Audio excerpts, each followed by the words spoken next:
Welcome! Today we're going to replace the toner on your Brother DCP L2640DW.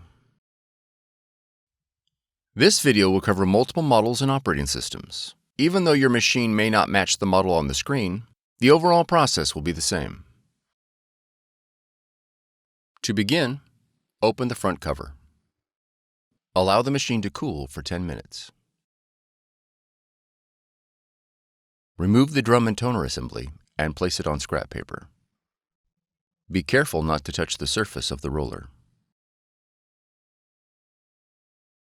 Press the green lock lever to separate the drum and toner. Remove the replacement toner from the packaging. Remove the orange protective guard. Insert the toner into the drum module. Listen for the lever to click. Slide the green handle back and forth several times to clean the corona wire.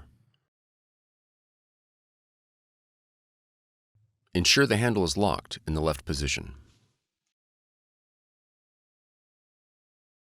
Reinstall the drum and toner unit into the machine. Close the front cover. For more tutorials, FAQs, and videos, visit us at www.brother-usa.com. If you found this video helpful, be sure to subscribe. Thank you for choosing Brother.